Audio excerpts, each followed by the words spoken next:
नमस्कार। स्वदेश न्यूज के खास कार्यक्रम छत्तीसगढ़ की बात में आप सभी का बहुत बहुत स्वागत है। छत्तीसगढ़ की बात में आज हमारे साथ मौजूद हैं छत्तीसगढ़ बीजेपी के प्रदेश अध्यक्ष किरण सिंह देव जी। श्रीदेव जी, बहुत बहुत स्वागत है हमारे इस खास बहुत बहुत कार्यक्रम। धन्यवाद, बहुत बहुत धन्यवाद। श्रीदेव जी, जब आज हम बात कर रहे हैं तो पूरा देश गमगीन है। पहलगांव में जो हुआ उसको लेकर के पूरा देश आक्रोशित है। जो स्थितियां बनी, जिस तरीके से वहां पर घटना हुई, पीएम मोदी, अमित शाह, आपकी सरकार रहते इतनी बड़ी घटना की जरूरत कैसे हो गई? ये बहुत ही दुर्भाग्यपूर्ण है, लेकिन मैं आपको ये बताऊं कि ये जब ये विषय आता है तो यही प्रधानमंत्री जी हैं, यही आदरणीय गृह मंत्री जी हैं, अमित शाह जी हैं, जिनके दृढ़ निश्चय से और ये कश्मीर जैसा क्षेत्र आज विकास की दृष्टि से आगे बढ़ रहा है। कश्मीर आज भारत का परमानेंट रूप से भारत का अंग बना। 370 से लेकर 35 से इस सारी चीज़ों को देखिए किस तरीके से उन्होंने किया है। देश को अस्थिर करने का षड्यंत्र ये काफ़ी समय से चल रहा था। इस कश्मीर में पिछले कई महीनों से एक शांति का वातावरण स्थापित हो चुका था, विकास की ओर वो आगे बढ़ चुका था। जो विकास वर्षों से जिस विकास को तरस रहे थे कश्मीरवासी, स्कूल का, कॉलेज का, बच्चों के आगे बढ़ने का, व्यवसाय की दृष्टि से, और ये आदरणीय मोदी जी के नेतृत्व में ही संभव हुआ है। लेकिन ये तो आश्चर्यचकित करने वाला मामला है कि पर्यटकों को इस तरीके से बिल्कुल लेकिन सवाल ये उठ रहा है कि अभी पूरी सुरक्षा व्यवस्था, सेना आपके पास है, केंद्र का शासन है, तो पूरी सुरक्षा व्यवस्था आपके जिम्मे है, सरकार के जिम्मे है, फिर ऐसा कैसे हो गया? ये महत्वपूर्ण सवाल है। राज्य में भी चुनी हुई सरकार है जी। मुझे आश्चर्य लगता है कि उसके दायित्व पर कभी कोई प्रश्न नहीं उठता था। हम तो इसलिए नहीं बोलते हैं कि ये दूसरे लोगों का काम है, कि जब भी कहीं कोई अच्छा काम हो तो कभी किसी प्रकार से प्रधानमंत्री जी का और उसका नहीं, लेकिन कहीं ऐसी घटना घट जाती है तो सीधे आक्षेप लगा देते हैं। किसी ने ये सोचा नहीं था कि पर्यटक जहाँ पर रह जाते हैं या आम जनता, आम नागरिक को भी इस तरीके से निशानदेही करके और उनकी हत्या कर सकते हैं। मुझे ऐसा लगता है। बाकी किस तरीके से कश्मीर वहाँ पे जिस तेजी के साथ शांति की ओर आगे बढ़ रहा था, पिछले महीनों में आप देख लीजिए घटनाओं पर विराम लग गया था। और पहली बार हुआ है जब धर्म पूछ करके मारा गया।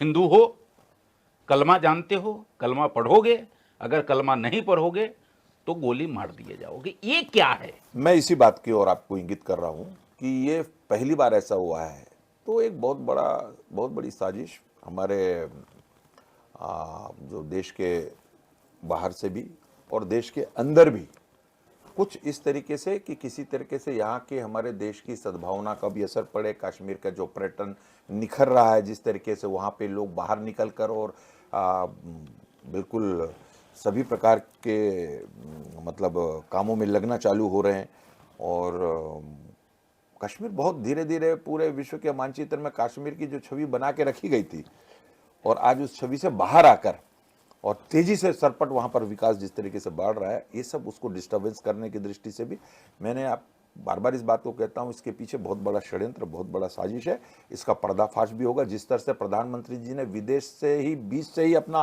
कार्यक्रम रद्द करके तुरंत वापस आए, आदरणीय अमित शाह जी का जिस तरीके से वहाँ जाकर इनिशिएटिव लेना है, सशस्त्र बल, हमारी सेना, फोर्सेस, ये सारे लोग जिस तेजी के साथ निकले हैं, इंटेलिजेंस जिस तेजी के साथ काम कर रही है, निश्चित रूप से इसका पर्दाफाश होगा।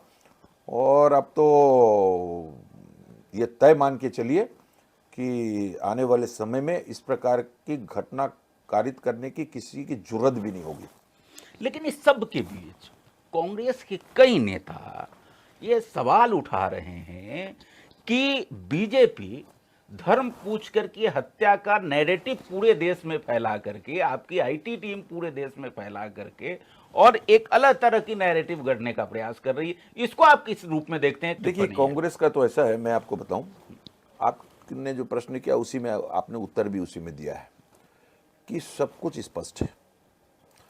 जो वहाँ पे बिल्कुल जो वहाँ पे उपस्थित थे और वहाँ के बच्चे, महिलाएं, जिस तरीके से उन्होंने बताया, ये पर्याप्त है। लेकिन दुर्भाग्य यह है कि कांग्रेस हर चीज में राजनीति को ही लपेट लेती है। ये देश के लिए इतना कठिन समय है, इतनी बड़ी घटना हुई है, उसमें भी कहीं ना कहीं से राजनीति खोजने का काम जिस तरीके से कांग्रेस कर रही है, देशवासी सारा उस बात को देख रहे हैं। लेकिन इस पर दुख प्रकट करने की बजाय उन परिवार जो जिनके परिवार के साथ ये घटना कारित हुई है, किसी ने अपना बेटा खोया, किसी ने अपना पिता खोया, किसी ने अपना पति खोया, और बिल्कुल निर्दोष अलग अलग प्रांत से लोग थे।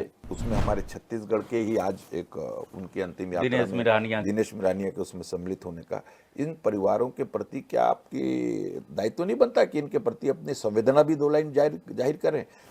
बैठ गए राजनीति करने के लिए और बीजेपी के ऊपर दोषारोपण और इसके ऊपर दोषारोपण। भाई आपने आज़ादी के 55 60 56 वर्षों तक इस देश पे राज किया, सभी प्रांतों में आपकी सरकार रही, और उसी का परिणाम है जो आप उस समय बचा लेते, जम्मू कश्मीर की स्थिति ठीक कर लेते, अक्साई चीन की स्थिति ठीक कर लेते। लेकिन ये देश में एक वातावरण, हर चीज में राजनीति, कम से कम इसको तो छोड़ें, इसको तो छोड़ना चाहिए। पूरा देश एक साथ खड़े होकर और इस घटना की निंदा करे और किस तरीके से इस सरकार को हम मदद कर सकते हैं, सब एक हो जाए। नहीं, इसमें भी राजनीति का पुट निकालना है। उनको दुख कम हो रहा है, वो सोच रहे हैं ये मौका है, अवसर का लाभ उठा लिया जाए। मैं इसकी निंदा करता हूं। अच्छा, ये बताइए कि केंद्र सरकार ने कल फौरी तौर पे कई सारे कदम उठाए, लेकिन देश का मानना है कि यह पर्याप्त नहीं है। मुझे ये बताइए आप, इससे पहले ऐसा निर्णय कभी हुआ था? ये छोटे मोटा निर्णय नहीं है। आप तुरंत 12 घंटे के अंदर, 24 घंटे के अंदर अगर ऐसे निर्णय होते हैं, महत्वपूर्ण निर्णय, देखिए हम सब जानते हैं, पूरा देश पूरा दुनिया जानता है कि पाकिस्तान आतंकवादियों का पनाहगाह है, और बार बार उनके तरफ से और इस तरीके की कार्रवाइयाँ ताकि हमारा देश स्थिर हो, भारत देश अस्थिर हो जाए, और यहाँ पर नए तरीके का जो संकट उत्पन्न करने का काम शुरू से होता है। अब तो इसमें विराम लगने लग गया, अब उनको कोई रास्ता नहीं मिल रहा। अब ये सिंधु नदी का समझौता 1960 से लेकर अब तक का, ये छोटा मोटा कदम नहीं है, छोटा मोटा रिस्ट्रिक्शन नहीं है। ये पाकिस्तान बोला है कि अगर आप पानी मोड़िएगा, कुछ करिएगा, तो इसको युद्ध की तरह लिया जाएगा। बताइए, ये बड़ा निर्णय है। आप वीजा कैंसिल करना बड़ा निर्णय है। 48 घंटे के अंदर जो वहाँ के यहाँ आए हुए हैं उनको वापस अपने देश चले जाने का आदेश बड़ा निर्णय है। राजनयिकों का बड़ा निर्णय है। ऐसे 5 निर्णय जो लिए हैं प्राथमिक दृष्टि से, और मुझे लगता है कि फॉरेन पॉलिसी और डिप्लोमेसी के तहत लिया गया है निर्णय निश्चित रूप से। और आज मैं कई डिबेट में देखता हूँ, समाचार पत्रों में पढ़ता हूँ, तो जो राजनीतिक विश्लेषक हैं इन सब का ये मानना है कि ऐसा महत्वपूर्ण और कठोर निर्णय आज तक नहीं लिया गया। और ये निर्णय के लिए वास्तव में आदरणीय प्रधानमंत्री जी, आदरणीय गृह मंत्री जी और सभी जितने भी हैं, सभी ने बैठकर ये निर्णय लिया है। देश हित में, देश की रक्षा के दृष्टि से हो, राष्ट्र हित सर्वोपरि के ध्यान में रखते हुए ये निर्णय आप देख लीजिए कितना असरकारक होगा। आपको क्या लगता है, एक नेता के तौर पे, एक लीडर के तौर पे, एक पार्टी अध्यक्ष के तौर पे, कि ये तो शुरुआत है, कुछ और आगे होने वाला है? इस मामले पे पूरा देश एकजुट दिखना चाहिए, और ये देख लीजिएगा आप आगे वाले दिनों में और अच्छे कठोर निर्णय। प्रधानमंत्री जी ने आज जो बिहार से कहा कि कल्पना से परे जाकर के आपको इसका भुगतना पड़ेगा, उनकी बातों पर विश्वास करना चाहिए। उनके निर्णय बिल्कुल राष्ट्र हित में असाधारण निर्णय लेते हैं, और मैंने पहले ही कहा है कि राष्ट्र हित सर्वोपरि, और इसको ध्यान में रख के वे हर वो कदम उठाएंगे, ऐसा मेरा मानना है व्यक्तिगत, हर वो कदम उठाएंगे वो, जिससे कि आने वाले दिनों में इस तरह की घटनाएं करने का किसी को साहस भी नहीं कर पाएगा कोई। और जब हम आतंकवाद की बात करते हैं तो जहाँ से आप जनप्रतिनिधि है, बस्तर से चुन करके आ रहे हैं, बस्तर की भी अभी पूरे देश दुनिया में चल रही है। जिस तरीके से नक्सलवाद के खिलाफ वहाँ पर लड़ाई चल रही है, आपकी सरकार ने, केंद्र सरकार ने एक संकल्प लिया है कि मार्च 2026 तक नक्सलवाद का खात्मा कर देंगे। संभव है? इस दिशा में आगे बढ़ रही है सरकार अपने पूरे, और लगातार हम सब जानते हैं किस तरीके से अब तो ये स्थिति आ गई है कि धीरे धीरे हमारा जो बस्तर है वो अपने पूर्व की स्थिति को बहुत शीघ्र प्राप्त करेगा, ऐसा मेरा मानना है। शांति जो बस्तर बहुत शांतिपूर्ण क्षेत्र रहा है कभी, और पिछले कुछ एक दो दशकों से करीब वहाँ की जो स्थितियाँ जिस तरीके से नक्सलाइज्म का वो हुआ है, निश्चित ये मान के चलिए कि अभी भी कार्रवाई अभी भी चली रही है, दिया है। निश्चित रूप से बस्तर पूर्ण रूप से शांति की और आगे बढ़ रहा है और शांति को प्राप्त करेगा। लेकिन यहाँ पर भी विपक्ष का सवाल है। विपक्ष कहता है कि भाई आप नक्सलवाद का खात्मा बस्तर से इसलिए चाहते हैं क्योंकि आप अंबानी को लाना चाहते हैं, अडानी को लाना चाहते हैं। मुझे बहुत आश्चर्य लगता है इस तरीके की, मतलब मैंने कहा ना कि जिनके पास कोई और विषय होता नहीं है। मैं भाई पूरे देश में तो इनकी सरकारें रही ना, आज़ादी के बाद पूरे देश में इनकी सरकारें रही है, सभी प्रदेशों में इनकी सरकार रही है। और मैं आपको बताऊं, इन्होंने सरकारों में रहने के बाद कभी किसी की सुध नहीं ली। विकास नाम की चिड़िया से इनका कोई वास्ता ही नहीं रहा इनका कभी, और इसलिए अब जब कुछ बोलने का नहीं, और इनको तो जनता ने सर्टिफिकेट दिया है। जनता ने, अब छत्तीसगढ़ की बात कर ले, लोकसभा, विधानसभा, नगरीय निकाय, त्रिस्तरीय पंचायत, अब इनको अभी भी नहीं इनको समझ में आ रहा है कि ये स्थिति इनकी क्यों हो रही है, क्योंकि सरकारों में जब जब रहे इन्होंने जनता के हितार्थ कोई भी कदम नहीं उठाए। और अब बोलने के लिए कुछ नहीं है तो हर चीज को किसी न किसी रॉन्ग नैरेटिव, जो मैं अब बोल रहा हूं इस बात को, एक बार रॉन्ग नैरेटिव लोकसभा के समय इन्होंने पूरे देश में फैलाया। मुद्दा कोई था नहीं मोदी जी के अगेंस्ट में इनका, मोदी जी तीसरी बार प्रधानमंत्री न बने, यही एक मुद्दा था इनका। न मालूम कितने राजनीतिक दलों का गठजोड़ बन गया, इंडी गठजोड़, और उनके पास मुद्दा सिर्फ एक था, मोदी जी आएंगे तो आरक्षण बदल देंगे, संविधान बदल देंगे, और एक किताब पतली सी लेके पूरे देश में घूम गए। मोदी जी आ गए और न संविधान के साथ छेड़छाड़, न आरक्षण समाप्त हुआ।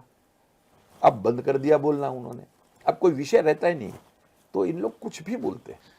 बस्तर में जब नक्सलवाद पे प्रहार हो रहा है उसमें एक सवाल और है कि बस्तर की संस्कृति नष्ट हो जाएगी, वहाँ का जंगल नष्ट हो जाएगा। आप चूंकि वहीं से है, सुकमा जैसे क्षेत्र से जगदलपुर में आए, जगदलपुर में आप जगदलपुर के महापौर भी रहे, इतने वर्षों से आप राजनीति बस्तर की कर रहे हैं, ये सवाल जो है इसका क्या जवाब है आपके पास?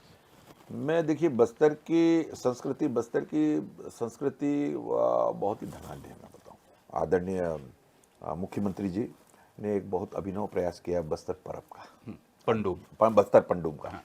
और देखिए आप उसमें कितना, पूरे 7 जिले से बस्तर के अलग अनेक प्रकार की जनजातियां हैं, उनका उसमें समावेश करते हुए उनके खान पान, रहन सहन, भाषा, बोली, गीत, संगीत, नृत्य जो पूरे विश्व में विख्यात है, फिर से एक नया तरीके से उसकी पहचान पूरे विश्व में बनाने का काम किया। उसी तरीके से बस्तर और का विषय में मैं डालूंगा। यह विषय इसलिए जोड़ रहा हूं मैं कि जैसे जैसे बस्तर शांति की ओर बढ़ रहा है, वैसे वैसे अपनी कला, अपना कल्चर, सभ्यता और बहुत विविधताएं लिए हुए है। अब ये बस्तर वापस अपनी संस्कृति, बीच में जो भय और का वातावरण चारों ओर था, लोगों का आवागमन जिस तरीके से बंद होगा, अब सड़कें खुल गई हैं, लोग आने जाने लग गए हैं, रात को भी आने जाने लग गए हैं, और कि जिस तो तरीके ये नैरेटिव गलत है, आप ये कहना चाहते हैं कि जो नैरेटिव फैलाया जा रहा है कि संस्कृति नष्ट हो जाएगी, जंगल नष्ट हो जाएगा, तो एक नहीं, देखिए जंगल नष्ट कैसे होगा, संस्कृति नष्ट कैसे होगी? संस्कृति इतनी हल्की नहीं होती है, अपने अपने उस पर रहेंगे। मॉडर्नाइजेशन का जरूर प्रभाव पड़ता है थोड़ा बहुत, जब आप किसी ग्रामीण क्षेत्र जो कस्बे में परिवर्तित होता है, कस्बा फिर शहर में परिवर्तित होता है, तो लेकिन जो लोग हैं वहाँ के जो मूल निवासी हैं, वे अपनी सभ्यता, अपनी कल्चर को इतनी आसानी से नहीं छोड़ते। एक सवाल ये भी है कि बस्तर का डेवलपमेंट आपके अनुसार हो, मेरे अनुसार हो, यहाँ शहर के अनुसार हो, या बस्तर वासियों के, वहाँ के जो लोग हैं उनके अनुसार हो, विकास का जो पैमाना क्या विकास के पैमाने पर मैं तो प्रशंसा करूंगा आदरणीय प्रधानमंत्री जी का, आदरणीय मुख्यमंत्री विष्णुदेव साय जी का। और जब हम बात करते हैं डबल इंजन की सरकार का, तो उसका विकास इस 1.25 साल में जिस तेजी के साथ देखते पड़ रहा है, तो उसमें क्या रहता है, मिश्रित रहता है।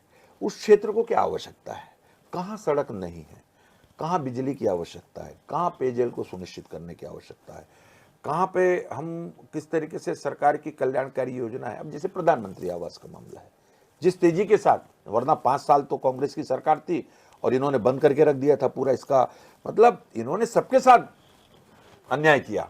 वो बड़ी योजना, ड्रीम प्रोजेक्ट है, उसका लाभ से वंचित किया इन्होंने। अब देखिए, बहुत तेजी के साथ आदरणीय मुख्यमंत्री जी ने, और जिस तरीके के साथ, जिस तेजी के साथ और प्रधानमंत्री आवास बनने चालू हो गए, और गांव, गरीब, किसान, हमारी मातृशक्ति, मैतारी वंदन से लेकर किस तरीके से, ताकि वे अपने, वहाँ मेला मड़ई की संस्कृति है, जात्रा पूजा विधान का संस्कृति जो अभी चल रहा है, अभी 2 दिन पहले मैं वहीं इन्हीं सब जगहों से होके आया हूँ, तो वहाँ पे जिस तेजी से आप वहाँ की जनता के चेहरे पे खुशी देखेंगे, जो मूल आदिवासी जो अंदर रहने वाले, तो आपको समझ में आ जाएगा वहाँ क्षेत्र क्या चाहता है, क्षेत्र को विकास की दृष्टि से, और वहाँ की जनता अपने क्षेत्र के लिए विकास की दृष्टि से क्या चाहती है। इसका संयोजन करके भारतीय जनता पार्टी की सरकार छत्तीसगढ़ में आदरणीय प्रधानमंत्री जी की योजनाओं को नीचे तक पहुँचाने में जिस तरीके से चल रही है, बहुत जल्दी बस्तर में वे क्षेत्र भी जो पहुँचवीन है, वहाँ भी सड़कें बनना चालू हो गई हैं, और निश्चित रूप से इसका लाभ वहाँ की जनता को मिलता है। अब की सरकार के करीब करीब 16 महीने पूरे होने जा रहे हैं, लेकिन इस 16 महीने में ही कई सारे सवाल है। सवाल भ्रष्टाचार के भी हैं, सवाल सबसे ज़्यादा कानून और व्यवस्था को लेकर के है। पिछले दिनों कांग्रेस ने प्रदर्शन भी किया राजधानी में तमाम दिग्गजों के साथ। देखिए,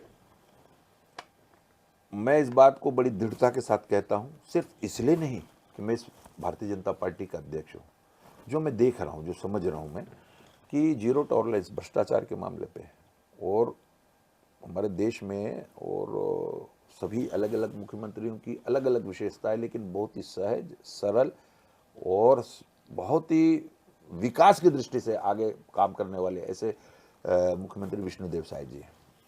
और इसका नमूना, भ्रष्टाचार का नमूना तो पिछले 5 साल कांग्रेस की सरकार में देखने को मिला। लूट, हत्या, अनाचार, दुराचार, ये शिष्टाचार का हिस्सा बन गए थे। अब उसका जो अंश उस समय से चला, अपराध का गढ़ जिस तरीके से बना था, अब वो धीरे धीरे धीरे धीरे उस पर काबू पाया गया। कांग्रेस तो ये कहती है कि आप जो है ईडी को, ईओडब्ल्यू को, तमाम लोगों को उनके पीछे लगाए हुए हैं ताकि उनको कमजोर कर सके।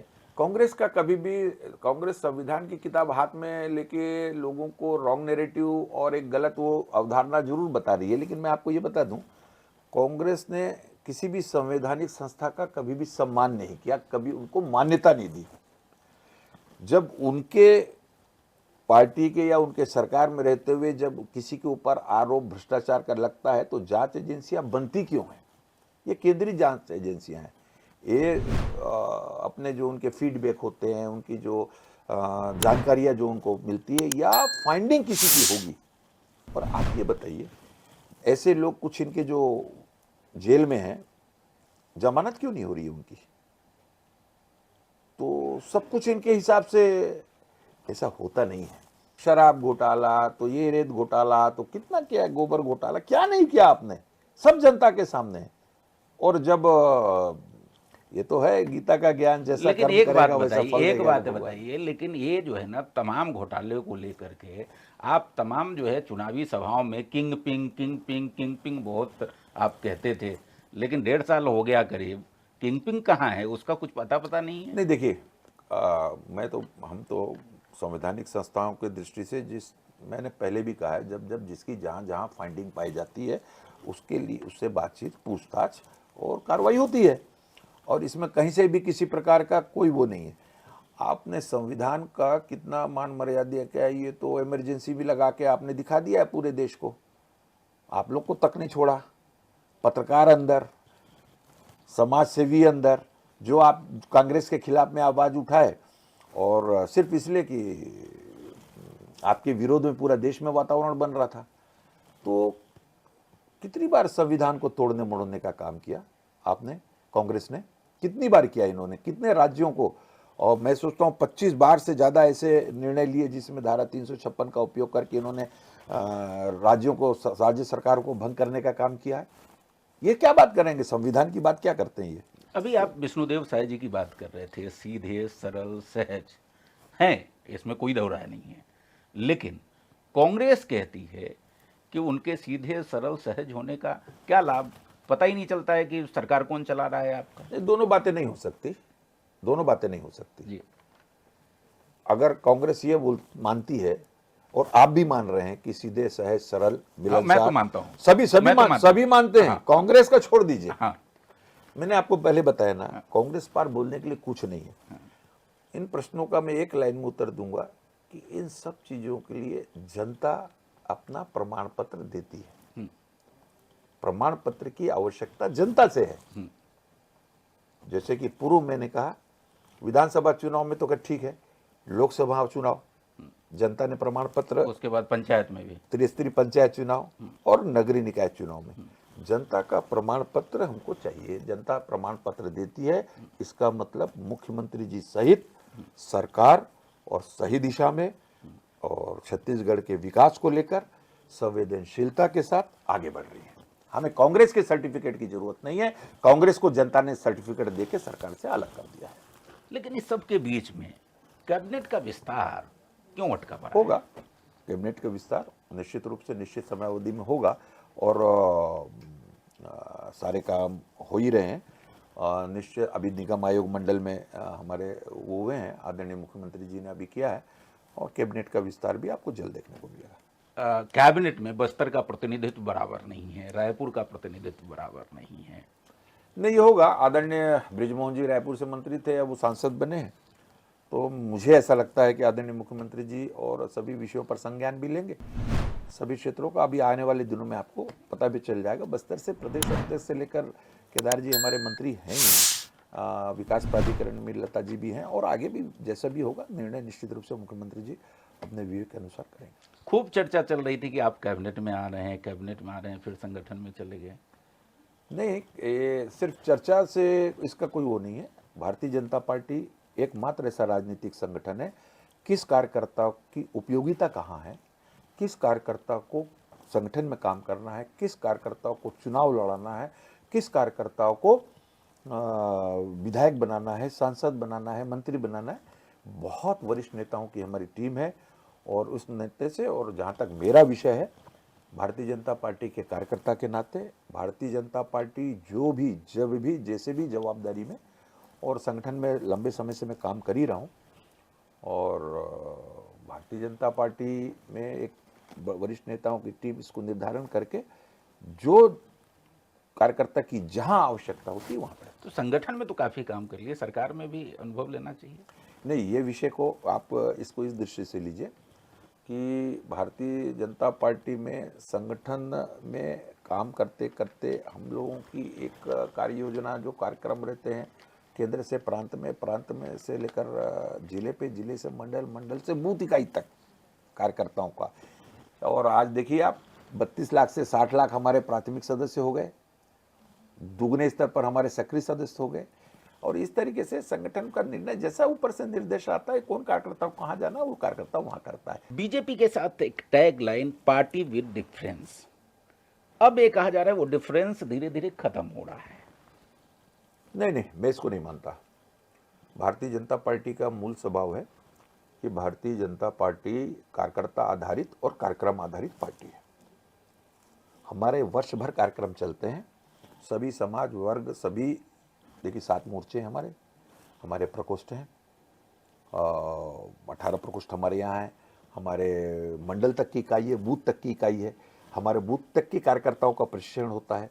देखिए, राष्ट्र हित सर्वोपरि की दृष्टि से चलने वाला ये राजनीतिक संगठन, प्रथम नेशन फर्स्ट, और उसको ले ध्यान में लेके हमारे कार्यकर्ता चलते हैं। समय समय पे हमारी कार्यशाला होती है, हमारे कार्यकर्ताओं का प्रशिक्षण होता है। ये किस राजनीतिक दल में होता है? लेकिन मैं दूसरे राजनीतिक दलों के ऊपर आक्षेप नहीं लगाता, लेकिन इतना जरूर बोलूंगा, पार्टी विद द डिफरेंस, इसलिए तो आज विश्व का सबसे बड़ा राजनीतिक दल है। 2 सांसदों से जो यात्रा चालू हुई, आज देख लीजिए लगातार लोकसभा में और विधान, हमारे सबसे ज़्यादा सांसद, सबसे ज़्यादा विधायक, सबसे ज़्यादा हमारे जिला पंचायत, हमारे नगर निकाय महापौर। तो ये ऐसे ही नहीं होता है। रात दिन 1 जनवरी से 31 दिसंबर तक भारतीय जनता पार्टी के कार्यक्रम है, जो जनता के बीच जाकर, विभिन्न वर्गों के बीच जाकर, इसके लिए पूरी व्यवस्था बनी हुई है। वर्ष भर काम करते हैं, इसलिए पार्टी विद द डिफरेंस है। छत्तीसगढ़ की बात में आज हम बात कर रहे थे छत्तीसगढ़ बीजेपी के प्रदेश अध्यक्ष किरण सिंह देव जी से। किरण सिंह देव जी की जो बेबाक राय है, अलग अलग मुद्दे पे, अलग अलग सवालों पर जो इनके जवाब है, आपने सुना। आपको कैसा लगा ये इंटरव्यू हमें आप जरूर बताइएगा।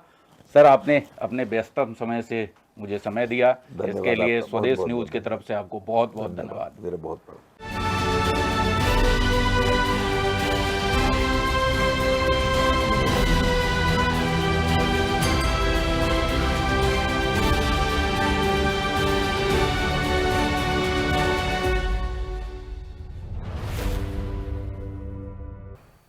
ऐसे ही वीडियोस के लिए लाइक करें, शेयर करें, फॉलो करें।